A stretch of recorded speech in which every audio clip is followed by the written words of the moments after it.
FACTAGE is about finding institutions which will cater for an aging society.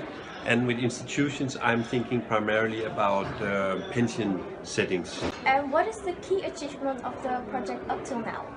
The primary achievement so far is that we have looked at socio-economic inequalities in many different settings. So primarily when it comes to life expectancy and mortality, also when it comes to health, and on some other labor market indicators. So we're very interested in first finding out what is the difference between different socioeconomic groups in terms of how they do mortality, health, and other indicators. And then afterwards we will see how we can design pension systems which can cater to all socioeconomic groups. And Mr. Barslund came specially to the conference to present something about the project FACTAGE. And what does the project bring up to the team increasing knowledge base? Our focus on the socioeconomic inequalities.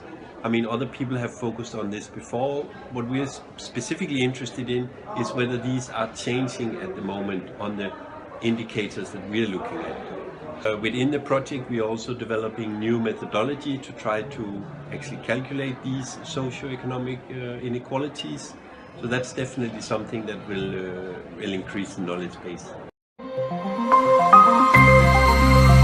I've been analyzing how aging is related to attitudes to migration. If you want to boil it down to one sentence, then that one would be that basically our attitudes to migration are mostly shaped by societal concerns, and are very often based on facts that are on the framing of this debate in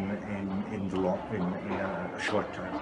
This is a survey I wrote of the literature, so I would hope that from that survey you can think of the next questions that should be posed, the next research that should be done. And I do hope to have clarified that maybe also looking at data issues would be an interesting aspect of research.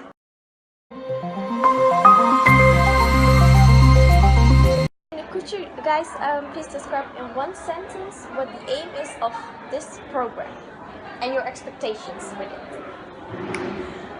The aim of the program, I think, is to look at the whole range of questions that we know need attention, the policy questions, and to help us to understand what are the most important priorities, what needs to be done most urgently, by commissioning a set of experts who will each do a short report on what is known about a particular topic, like the needs of the oldest old, for instance.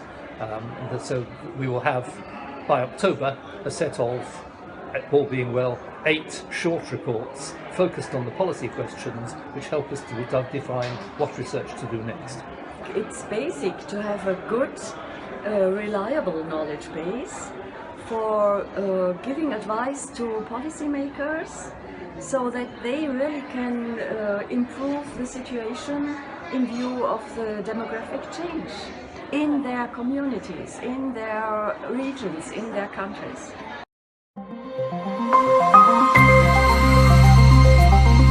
The name is Health and Aging in Rural Areas, Transforming Everyday Life, Digital Competence and Technology.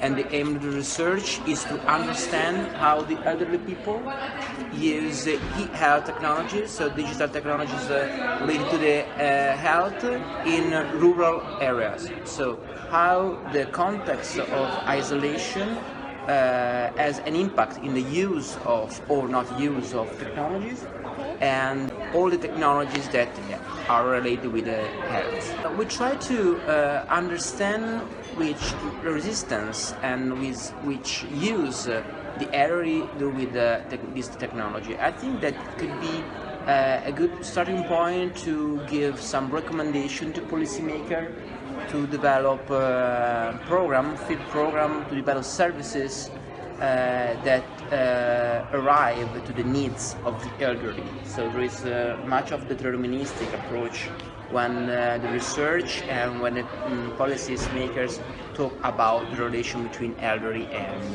ICT.